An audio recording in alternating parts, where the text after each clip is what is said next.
ఆరోగ్యానికి ప్రతిరోజు వాకింగ్ చేయడం చాలా ముఖ్యం. అయితే ఉదయం ఒక గంట పాటు నడిస్తే సరిపోతుందా? లేక రోజులో వీలైనప్పుడల్లా కాసేపు వాకింగ్ చేస్తే మంచిదా? రెండింట్లో ఏది ఎక్కువ ఫలితాలను అందిస్తుంది అనే సందేహాలు ఎంతో మందిలో ఉన్నాయి. ఆ విషయాలు చూసేయండి. రోజులో ఎక్కువ గంటలు కూర్చోవడం శరీరానికి మంచిది కాదు. ఉదయం లాంగ్ వాక్కు వెళ్లి వచ్చాక ఆఫీసులో కొందరు చాలాసేపు కంటిన్యూగా కూర్చొని ఉంటారు.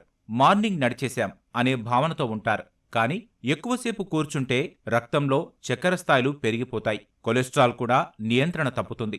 అందుకే అప్పుడప్పుడు కుర్చీలోంచి లేచి కాసేపు నడవాల్సిన అవసరముంది. ముఖ్యంగా భోజనం చేసిన తర్వాత 10 నుంచి 15 నిమిషాలు నడిస్తే గ్లూకోజ్ను కండరాలు మెరుగ్గా వినియోగించుకుంటాయి.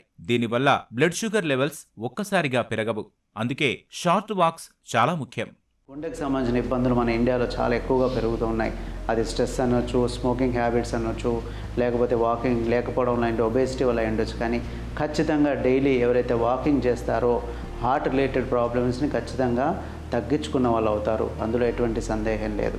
సో దయచేసి రెగ్యులర్గా వాకింగ్ చేయడం వల్ల ఖచ్చితంగా హార్ట్ చాలా హెల్తీగా ఉంటుంది, కొలెస్ట్రాల్ బ్లడ్లో తగ్గుతుంది, అండ్ ఖచ్చితంగా మనకు హార్ట్ పరంగా బెటర్గా ఉండి ఫ్యూచర్లో హార్ట్ ప్రాబ్లమ్స్ రాకుండా కూడా ఉంటాయి. అదేవిధంగా డయాబెటీస్ కూడా, షుగర్ అనేది కూడా వాకింగ్ అనేది చాలా అవసరం. చాలా స్టడీస్ చెప్తా ఉన్నాయి రెగ్యులర్గా వాకింగ్ చేయడం ద్వారా, దాంతోపాటు ఫుడ్ ప్రాపర్ కంట్రోల్ చేయడం ద్వారా 50% డయాబెటీస్ రాకుండా చేయొచ్చు. ఎస్పెషల్ డయాబెటీస్ ఎంత కామనో మీకు అందరికీ కూడా తెలుసు, ప్రీ డయాబెటిక్ కానీ డయాబెటిక్ కానీ. సో ఖచ్చితంగా వాకింగ్ అనేది చాలా చాలా అవసరం. అదేవిధంగా కొంతమందికి నొప్పులు ఉంటాయి బోన్స్లో కానీ మజిల్స్లో, ఎక్కువగా సివియర్గా పెయిన్స్, నీ జాయింట్ పెయిన్స్ ఉంటే మాత్రం వాకింగ్ చేయకండి. ఎస్పెషల్లీ మోకాలు అరిగిపోయాయి, నడవలేని పరిస్థితి ఉంటే మాత్రం వాకింగ్ చేయకండి. దాని ద్వారా ఇంకొంచెం మోకాలు నొప్పులు ఎక్కువ అవుతాయి. కాకపోతే ఎప్పుడైతే మామూలు పెయిన్స్ కానీ మజిల్స్ పట్టేయడం ఇటువంటి ఉన్నప్పుడు వాకింగ్ చేయడం చాలా మంచిది. ఈవెన్ రుమటాయిడ్ ప్రాబ్లమ్స్ కానీ ఆర్థరైటిస్ ఉన్న వాళ్ళు కొంత వాకింగ్ చేస్తేనే మంచిది. వాళ్ళ మజిల్స్ స్టిఫ్నెస్ తగ్గుతుంది, జాయింట్లో పెయిన్స్ కూడా కొంత తగ్గే అవకాశం ఉంటుంది. కాబట్టి అది పరిమితంగా, అంటే డాక్టర్ సలహా మేరకు తక్కువ డిస్టెన్సెస్ వాక్ చేయడం అనేది అవసరం. మరి కంటిన్యూస్గా స్ట్రెయిన్ కాకుండా తక్కువ డిస్టెన్సెస్ వాక్ చేసుకోవడం ద్వారా వాళ్ళకి పెయిన్స్ కూడా తగ్గుతాయి, మజిల్ స్ట్రెంత్ పెరుగుతుంది, బోన్ స్ట్రెంత్ కూడా పెరుగుతుంది. ఉదయాన్నే లాంగ్ వాక్, రోజులో అప్పుడప్పుడు చేసే షార్ట్ వాకులు కూడా శరీరానికి మేలు చేస్తాయి. వీలైతే ఈ 2 విధానాలను పాటించడం ఎంతో మంచిది.